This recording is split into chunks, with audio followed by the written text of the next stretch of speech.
घेतला हा त्यांचा विषय आहे. त्यात काही भारतीय जनता पक्ष किंवा महायुतीतले पक्ष काही त्यांना जबाबदार नाही. बर, ठीक आहे. त्यामुळे आमच्या मुख्यमंत्र्यांनी स्पष्ट विषय मांडला. बर बर, सतेशजींना काय म्हणायचं आपण बघूया. सतेशजी.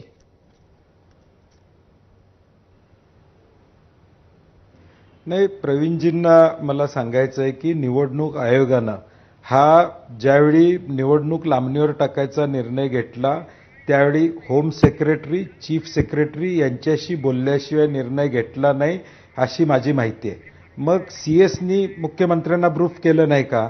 होम सेक्रेटरीनी मुख्यमंत्र्यांना ब्रीफ केलं नाही का?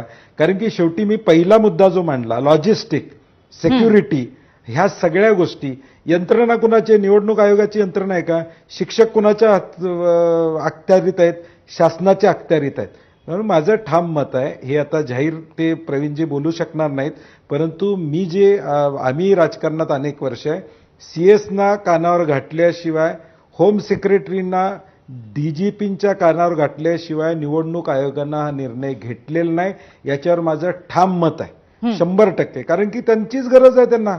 निवडणूक आयोग उद्या सीएसनी सांगायचं होतं की आम्ही तुम्हाला बंदोबस्त देणार नाही, तुम्हाला रिटर्निंग ऑफिसर आम्ही देणार नाही, तुम्हाला जे आरओ दिलेले आहेत ते या तारखेपर्यंत आम्ही दिलेले आहेत, या तारखेपर्यंत आम्ही शिक्षक तुम्हाला दिलेले आहेत, या तारखेपर्यंत निवडणुकीचा स्टाफ तुम्ही दिलेला आहे, तुमचे प्रॉब्लेम सोडवा आणि तारखेपर्यंत निवडणुका घ्या, हे सीएस बोलू शकले असते.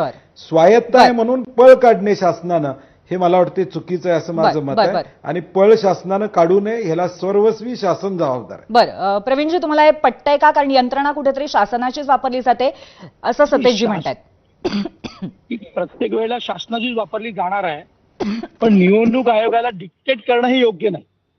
म्हणजे शासनाने आडमुठी धोरण ठरावं, आम्ही अधिकारी देणार नाही, आम्ही पोलीस देणार नाही, आम्ही अमकं देणार नाही, ही भाषा काही योग्य नाही. निवडणूक आयोगाने काय चुका केल्या नाही केल्या, काय त्यांनी इंटरप्रिटेशन केलं सुप्रीम कोर्टाच्या याचं, हा वेगळा विषय. पण निवडणूक आयोगाला डिक्टेट करणं की आम्ही आरओ देणार नाही, आम्ही सुरक्षा देणार नाही, आम्ही पोलीस देणार नाही, आम्ही अमकं देणार नाही, ही बाजू काही योग्य नाही. निवडणूक आयोग काय चुकलाय का नाही चुकलाय हा निर्णय तो जेव्हा चाल तो ठरवेल. पण असं इलेक्शन थांबवणं हे चुकीचं आहे, हे आमचं स्पष्ट मत आहे.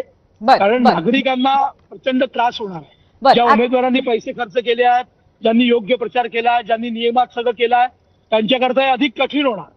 कारण नगर परिषद इलेक्शन मध्ये सर्वसामान्य कुटुंबातले उमेदवार लढतात, सगळ्या भगिनी लढतात, सगळ्या बाजूनी छोट्या छोट्या गावातले लोक उत्तम पद्धतीने प्रचार करतात. हो, प्रवीणजी तुम्ही म्हणता ते बरोबर आहे की उमेदवारांसाठी सुद्धा अत्यंत अडचणीची गोष्ट आहे, मतदारांसाठी सुद्धा आहे, कारण 2-2 ठिकाणी किंवा 2-2 वेळा मतदारांना मतदान करावं लागणार आहे. पण मला एक तुम्हाला दोघांनाही प्रश्न विचारायचा आहे की 2 तारखेला मतदान होणार आहे, म्हणजे उद्या मतदान होणार आहे आणि परवा त्याचा निकाल लागणार आहे.